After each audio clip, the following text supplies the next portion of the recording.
Welcome to Cryptocurrency Vlog number 5. My name is Brent Nally, I'm your host, and today is October 3rd, 2017.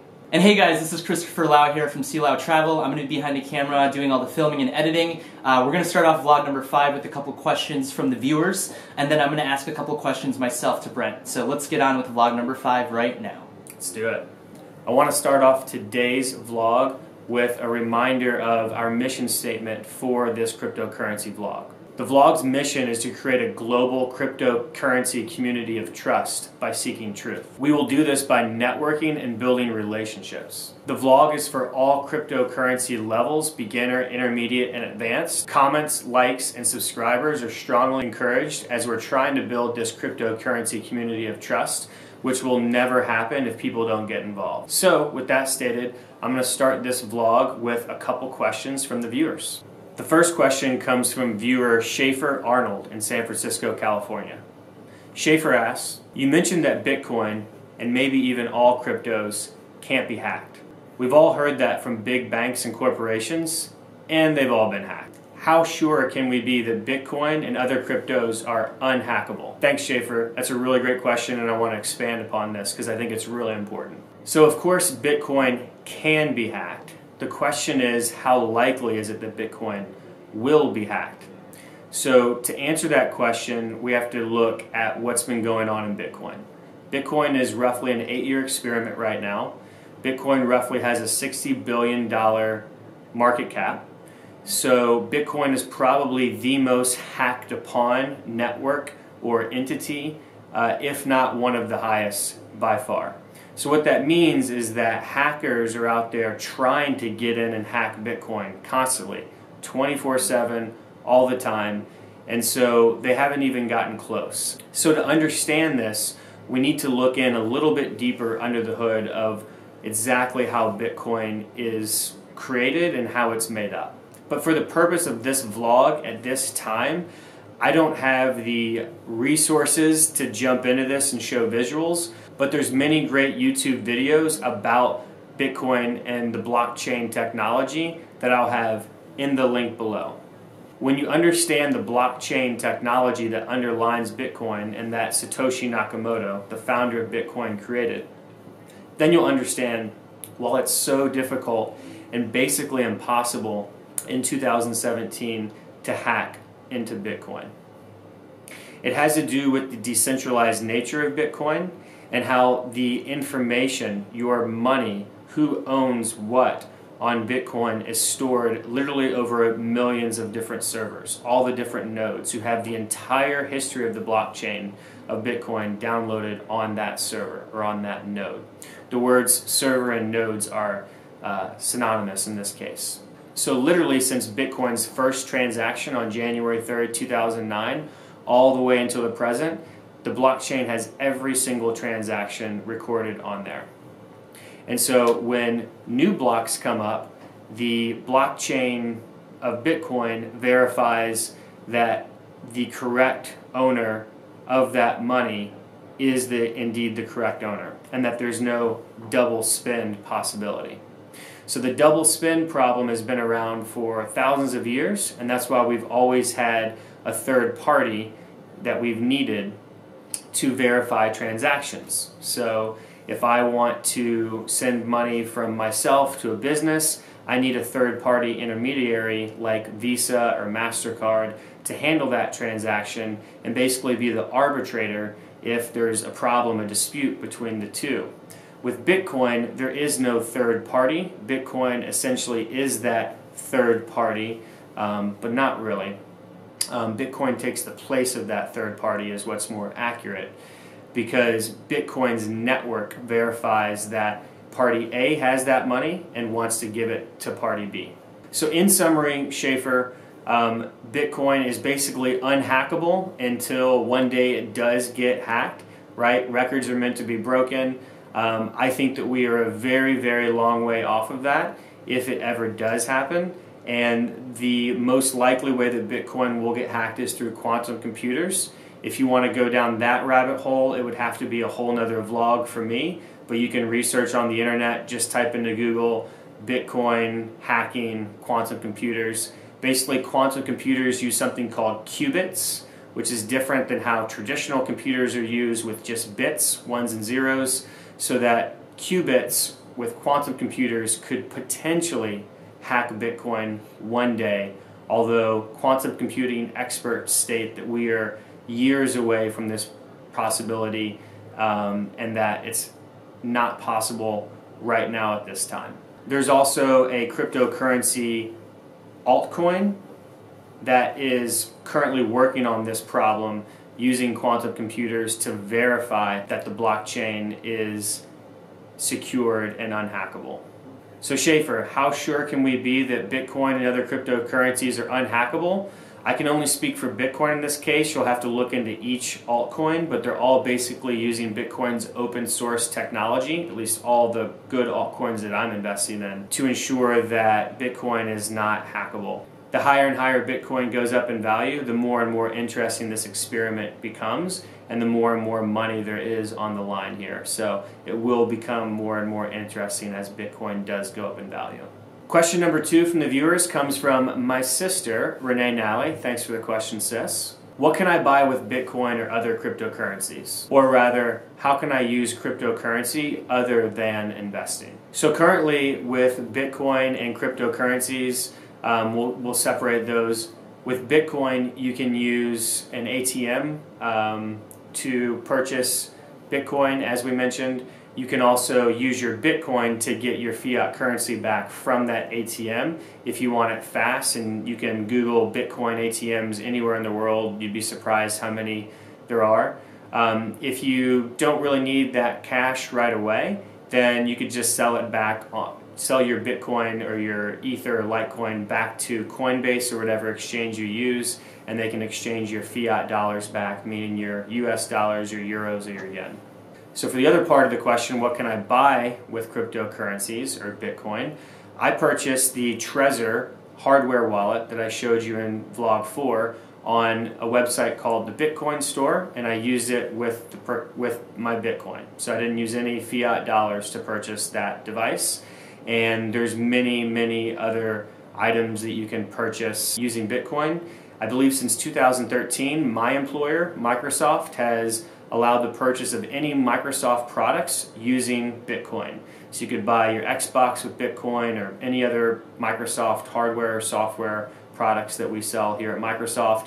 That's because Bill Gates has understood that Bitcoin is an incredible technology for a number of years. So when the wealthiest person on the planet, Bill Gates, recognizes something's in very interesting technology, you might want to listen up. And as time goes along, you should be able to purchase more and more products on the internet and at local businesses using Bitcoin and other cryptocurrencies. If you can't, then this whole cryptocurrency experiment has failed. But I don't think that's likely. So, depending on when you're watching this video, my advice would just to be Google, what can I buy with Bitcoin? Or what can I buy with Ether? Or what can I buy with cryptocurrencies? You can also purchase a Bitcoin debit card. So you essentially link up your private key with this debit card, and then you could spend your Bitcoin anywhere in the world with any currency that you're locally using, whether it be, again, US dollars, Canadian dollars, Japanese yen, euros, etc. All right, Brent, I got some questions here. What's going on in Zimbabwe besides Victoria Falls?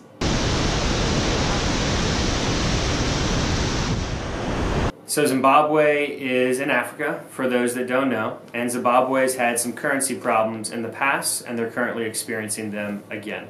So in the 90s, Zimbabwe had a hyperinflation problem, and Zimbabwe actually printed $100 trillion notes for their currency, which you can see here. And I found out that Chris actually owns some Zimbabwe money, so he's going to bring that in for the next vlog. So during the financial crash of 2008 and 2009 that we all remember here in the US, we thought things were pretty bad.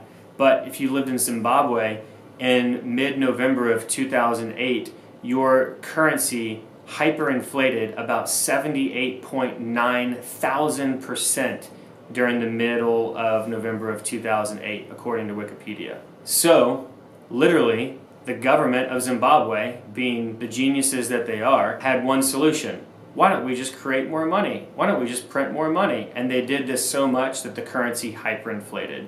In other words, the citizens of Zimbabwe and the rest of the people in the world lost so much faith in the government and the leadership of Zimbabwe that the money was literally worthless. They were literally printing $100 trillion notes in Zimbabwe, and they weren't worth toilet paper. And so the same thing can happen to the US, and the same thing can happen to all other fiat currencies that are printed by central banks of all 193 countries on the planet today. So the real question you want to ask yourself is, do you want to put your faith in cryptography and math, or do you want to put your faith in politicians and government officials who can choose to create more money whenever they see fit? That's why the logo that you see on this channel is "In Crypto We Trust," because I can trust cryptography, I can trust math, I know how it works, and I'd rather put my trust in that than some politicians that I don't personally elect or have any faith in. So currently what's going on with Zimbabwe right now is they have about 80% unemployment, and those 20% of people who can actually get money from their jobs are having problems getting that actual hard cash. So when they're done working, they go to their bank to try and get money because they're having inflation problems and currency problems again. So there's a massive arbitrage for Bitcoin in Zimbabwe.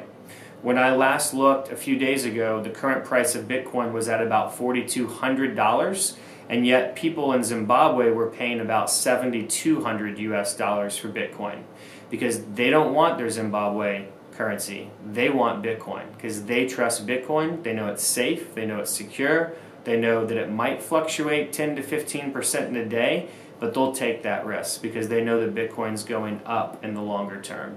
Hey Brent, what is fractional reserve banking? Fractional reserve banking is a very interesting and esoteric aspect of international and corporate banking.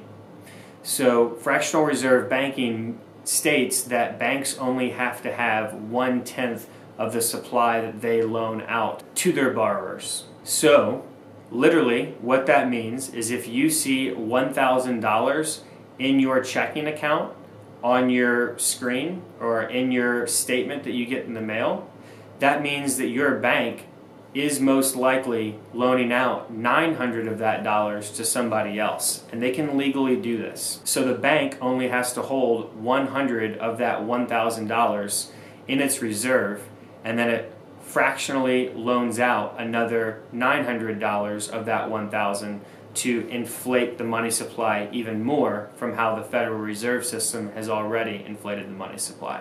This system of fractional reserve banking combined with fiat banking that central banks use creates massive amounts of inflation in short periods of time, and it creates what many know as the business cycle or the short-term debt cycle, which goes for about 7 to 10 years on average. And if you're wondering where we are right now in that cycle, we're nearing the end. This cycle started around 2009. So if you didn't think it was interesting enough that the Federal Reserve and central banks can essentially create money out of nowhere by just purchasing certain securities like a 10-year treasury note, they can also then now lend that money to the banks, and then the corporate banks can then lend out 90% of that money on reserve to essentially create more money. Hey Brent, I know you mentioned in the previous vlog an altcoin. What metrics should I use to find great alternative coins? I'm going to do a whole nother vlog specifically on altcoins, but I've been getting a lot of questions about altcoins. If you are anxious to get into the altcoin game, the first step is to buy Bitcoin or Ether on Coinbase, most likely, if you're a US citizen. That's going to take you about 5 business days before you even have that Bitcoin or Ether in your possession. Not due to cryptocurrencies, but due to our banking system that is archaic. It takes about 5 days for that money to clear, that fiat money, not the cryptocurrency money. Once you have your Bitcoin or your Ethereum, you can go to exchanges like Bittrex, B-I-T-T-R-E-X, link below, and you can buy altcoins. Remember, they're short for alternative coins. There's about 1,000 alternative coins currently right now, but I'd say 950 of those approximately are complete garbage. I've been investing in a few alternative coins that have had really great returns. One altcoin that I've invested in recently is called Walton. Its ticker symbol is WTC, and I purchased Walton on September 12th at $1.74, and it's currently sitting at about $8 right now. So pretty massive returns.